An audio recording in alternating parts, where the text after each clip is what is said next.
Good morning to all. Today we are going to discuss about business studies. In the previous class, we discussed about what is staffing, what are the features of staffing, and what are the importance of staffing. In this class, we are going to discuss about steps in staffing or process in staffing. Elements of staffing process or steps in staffing process. The following are the steps required to the appointment of staff in an organization. താഴെ പറയുന്ന സ്റ്റെപ്പുകളാണ് ഒരു സ്റ്റാഫിനെ ഒരു ഓർഗനൈസേഷനിൽ appoint ചെയ്യുമ്പോൾ മെയിനായിട്ട് ഉള്ളത്. First one, estimating man power requirement. Second one, recruitment. Third one, selection. Fourth one, placement and orientation. Fifth one, training and development. Sixth one, performance appraisal. Seventh one, promotion and career planning. Last one, compensation. ഇനി നമുക്ക് ഓരോ സ്റ്റെപ്പുകളായിട്ട് നോക്കാം എന്തൊക്കെയാണ് ഓരോ സ്റ്റെപ്പുകളിലും പറഞ്ഞിട്ടുള്ളത്. ഈ steps in staffing process എക്സാമിന് 8 mark question ആയിട്ട് ചോദിക്കാറുള്ളതാണ്, അതായത് essay ക്വസ്റ്റ്യൻ ആയിട്ട് ചോദിക്കാറുള്ളതാണ്. അപ്പോൾ ആ ഒരു സീരിയസ്നെസ്സോട് കൂടിയിട്ട് വേണം നിങ്ങൾ സ്റ്റെപ്സ് ഇൻ പ്രോസസ്സ് പഠിക്കാൻ. First one, estimating the man power requirement. Estimating the manpower requirement of an organization is also called manpower planning. Estimating the manpower requirement of an organization is also called manpower planning. Estimating the manpower requirement ne parayna mattoru perana manpower planning. It is the process of determining the number and type of staff required by an organization for the future period. Manpower planning enables the management to avoid shortage and excess of manpower. അതായത് man power planning എന്ന് പറഞ്ഞു കഴിഞ്ഞാൽ, estimation of man power planning എന്ന് പറഞ്ഞു കഴിഞ്ഞാൽ ഒരു ഓർഗനൈസേഷനിൽ എത്ര സ്റ്റാഫുകൾ, എത്ര നമ്പർ ഓഫ് സ്റ്റാഫുകൾ, അല്ലെങ്കിൽ ഏതൊക്കെ ടൈപ്പ് ഓഫ് സ്റ്റാഫുകൾ വേണം എന്നുള്ളതിനെ കണക്കാക്കുന്നതിനെ പറയുന്ന പേരാണ്. അതായത് ഫ്യൂച്ചർ പീരീഡിലേക്ക് എത്ര സ്റ്റാഫുകൾ വേണം, അതായത് ഏതൊക്കെ ടൈപ്പ് ഓഫ് സ്റ്റാഫുകളാണ് വേണ്ടതെന്നുള്ളതിനെ കണക്കാക്കുന്നതിനെ പറയുന്ന പേരാണ് estimation of manpower requirement. Manpower planning enables the management to avoid shortage and excess of manpower. ഇത് എന്തിനു സഹായിക്കുന്നത്? വർക്കേഴ്സിൻ്റെ ഷോർട്ടേജും അതുപോലെ ഓവറായിട്ട് വർക്കേഴ്സിനെ അതും റെഡ്യൂസ് ചെയ്യാൻ വേണ്ടിയിട്ട് സഹായിക്കും. Manpower planning can be divided into two parts, quantitative aspect and qualitative aspect. Manpower planning രണ്ടായിട്ട് ക്ലാസിഫൈ ചെയ്തിട്ടുണ്ട്, quantitative aspect and qualitative aspect. Through quantitative aspect of manpower planning, management try to ensure a fair number of staff in each department. Quantitative എന്ന് പറഞ്ഞാൽ എന്താണ്? Number of staff, എത്ര number of സ്റ്റാഫുകൾ വേണം എന്നുള്ളത് തീരുമാനിക്കുന്നതിനെ പറയുന്ന പേരാണ് quantitative aspect. Then qualitative aspect analyze the quality and characteristics required for the employees. ഇനി qualitative aspect എന്ന് പറഞ്ഞു കഴിഞ്ഞാൽ വർക്കേഴ്സിന് അവർ പറയുന്ന ക്വാളിറ്റീസ് ഉണ്ടായിരുന്നു, അതായത് അവർ പറയുന്ന ആ ജോലിക്ക് വേണ്ട എഡ്യൂക്കേഷനും ക്വാളിഫിക്കേഷനൊക്കെ ഉള്ളവരെ സെലക്ട് ചെയ്യുക, അതിനെ പറയുന്ന പേരാണ് qualitative aspect. Next one, recruitment. Recruitment is the process of searching for prospective employees and stimulating them to apply for the post. Recruitment എന്ന് പറഞ്ഞു കഴിഞ്ഞാൽ സെർച്ച് ചെയ്യുക, അവരെ കണ്ടെത്തുന്നതിനെ പറയുന്ന പേരാണ് recruitment. Searching and stimulating them, അവരെ കണ്ടെത്തുക, അതുപോലെ അവരെ ജോലിക്ക് വേണ്ടിയിട്ട് നമ്മൾ പ്രേരിപ്പിക്കുകയും ജോലിക്ക് അപ്ലൈ ചെയ്യാൻ വേണ്ടി പ്രേരിപ്പിക്കുകയും ചെയ്യുന്നതിനെ പറയുന്ന പേരാണ് റിക്രൂട്ട്മെൻറ്റ്. അതായത് അഡ്വർടൈസ്മെൻറ്റുകളൊക്കെ റിക്രൂട്ട്മെൻറ്റിൻ്റെ ഭാഗമാണ്. ജോലിക്കാരെ ആവശ്യമുണ്ടെന്നൊക്കെയുള്ള അഡ്വർടൈസ്മെൻ്റ് ഉണ്ടല്ലോ, അതൊക്കെ റിക്രൂട്ട്മെൻറ്റിൻ്റെ ഭാഗമാണ്. This is the process of identification of different sources of employees required of an organization. This helps the organization to fill the vacancies with suitable people. Recruitment is called a positive process because it encourages maximum number of people to apply for the job.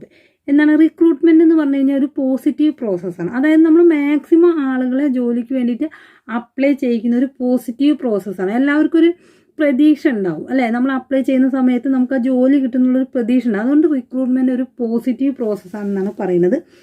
ഇനി ഇതെന്താണ്? ഓർഗനൈസേഷൻ്റെ various vacancies ഫിൽ ചെയ്യാൻ വേണ്ടിയിട്ട് എന്ത് സഹായിക്കും? Recruitment. അതുപോലെ different സോഴ്സിലൂടെ ആളുകളെ കണ്ടെത്തുന്നതിനും recruitment help ചെയ്യും. ഇനി റിക്രൂട്ട്മെൻറ്റിനെ കുറിച്ച് നമുക്ക് ഡീറ്റെയിൽഡ് ആയിട്ട് പഠിക്കേണ്ടത് റിക്രൂട്ട്മെൻറ്റ് എന്താണ്, what are the sources of recruitment. Third step selection. Selection start where recruitment ends. അതായത് സെലക്ഷൻ എപ്പോഴാണ് ആരംഭിക്കുക, എപ്പോഴാണോ റിക്രൂട്ട്മെൻറ്റ് അവസാനിക്കുന്നത് ആ സമയത്താണ് സെലക്ഷൻ ആരംഭിക്കുക. അതായത് നമ്മൾ ഒരുപാട് ആളുകളെ ആപ്ലിക്കേഷനൊക്കെ അയക്കാൻ വേണ്ടിയിട്ട് പെർസ്യൂഡ് ചെയ്തിട്ട് ആളുകളൊക്കെ ആപ്ലിക്കേഷൻ അയച്ചിട്ടുണ്ട്. അത്രയും വരെയാണ് എന്ത്? റിക്രൂട്ട്മെൻറ്റ്. ഇനി അതിന്ന് പ്രോസ്പെക്റ്റീവായ കാൻഡിഡേറ്റിനെ സെർച്ച് ചെയ്യുന്നതിനെ പറയുന്ന പേരാണ് selection. It is the process of finding the most suitable hands for the available vacancies. അതായത് ആ വേക്കൻസിക്ക്, ആ ഓർഗനൈസേഷനിലെ വേക്കൻസിക്ക് ഏറ്റവും സ്യൂട്ടബിൾ ആയിട്ടുള്ള ആളെ നമ്മളെന്താണ് അതിന്ന് സെലക്ട് ചെയ്യുന്ന പ്രോസസ്സിനെ പറയുന്ന പേരാണ് selection. As candidate who are not fit for the post are eliminated, selection can be called negative process. അങ്ങനെയാണെങ്കിൽ സെലക്ഷൻ നമ്മൾ എന്താണ്, ഒരു നെഗറ്റീവ് പ്രോസസ് ആണെന്നാണ് പറയുന്നത്. കാരണം എന്താണ്? സെലക്ഷൻ എന്ന് പറഞ്ഞു കഴിഞ്ഞാൽ ആളുകൾ എന്താണ്, ഡീമോട്ടിവേറ്റ് ചെയ്യിക്കുകയാണ് ചെയ്യുന്നത്. അതായത് നമ്മൾ എന്താണ്, ഒരുപാട് ആപ്ലിക്കേഷൻ കിട്ടിയിട്ട് അതിൽ നിന്ന് കുറച്ച് ആളുകളെയാണ് സെലക്ട് ചെയ്യുക, അല്ലെ? ബാക്കിയുള്ളവരൊക്കെ എന്താണ് നമ്മൾ റിജക്റ്റ് ചെയ്യുക. അതുകൊണ്ട് സെലക്ഷന് നമ്മൾ പറയുന്ന പേരെന്താണ്? Negative process. ആളുകൾ എന്താണ്, ഡീമോട്ടിവേറ്റ് ചെയ്യുന്ന ഒരു പ്രോസസ്സാണ് സെലക്ഷൻ. അപ്പോൾ ഏതാണ് positive process? Recruitment is a positive process, selection is a negative process. എന്തുകൊണ്ടാണ് സെലക്ഷൻ നെഗറ്റീവ് പ്രോസസ് എന്ന് പറയുന്നത്? സെലക്ഷൻ ആളുകളെ എലിമിനേറ്റ് ചെയ്യുന്നത് കൊണ്ടാണ് selection is a negative process എന്ന് പറയുന്നത്. Next step placement and orientation. Placement and orientation. ഇനി എന്താണ് placement? Placement refers to the posting of the selected employee in the post for which he is selected.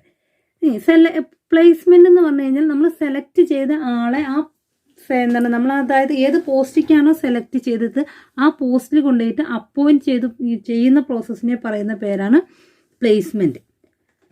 Then orientation is the process of introducing the selected employee to the other employees and familiarising him with the rules and policies of the organisation. ഇനി അങ്ങനെയാണെങ്കിൽ orientation എന്ന് പറഞ്ഞു കഴിഞ്ഞാൽ എന്താണ്, നമ്മൾ post ചെയ്തിട്ടുള്ള എംപ്ലോയിനെ ആ ഓർഗനൈസേഷനിൽ ഇൻട്രൊഡ്യൂസ് ചെയ്യുന്ന പ്രോസസ്സിനെ പറയുന്ന പേരാണ് ഓറിയന്റേഷൻ. അതായത് ആ ഓർഗനൈസേഷനിലെ മറ്റുള്ള എംപ്ലോയീസിന് പരിചയപ്പെടുത്തി കൊടുക്കുക, അതുപോലെ ആ ഓർഗനൈസേഷൻ്റെ റൂൾസ് ആൻഡ് റെഗുലേഷൻസ് ഒക്കെ ന്യൂലി അപ്പോയിൻറ്റഡ് ആയിട്ടുള്ള എംപ്ലോയിക്ക് പരിചയപ്പെടുത്തി കൊടുക്കുക, അതിനെ പറയുന്ന പേരാണ് orientation. Here the employee is given A brief presentation about the company and is introduced to his superior, subordinate and the colleague. ഇവിടെ എന്താണ് ഓറിയന്റേഷൻ കൊണ്ട് ഉദ്ദേശിക്കുന്നത്? ആ എംപ്ലോയിക്ക് കമ്പനീനെ കുറിച്ചിട്ടൊരു ബ്രീഫ് ആയിട്ടുള്ള എക്സ്പ്ലനേഷൻ കൊടുക്കുക, അതുപോലെ തന്നെ അവിടുത്തെ സൂപ്പീരിയറിനെ കുറിച്ചിട്ടും സബോർഡിനേറ്റിനെ കുറിച്ചിട്ടും അതുപോലെ കൊളീഗിനെ കുറിച്ചിട്ടൊക്കെ ഉള്ളൊരു ബ്രീഫ് ഇൻട്രൊഡക്ഷൻ കൊടുക്കുക എന്നുള്ളതാണ് ഓറിയന്റേഷൻ കൊണ്ട് ഉദ്ദേശിക്കുന്നത്. Next one training and development. Then എന്താണ് ട്രെയിനിങ് നോക്കുക.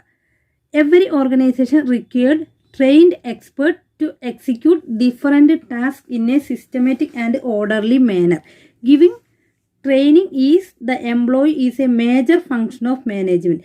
Training means giving expertise.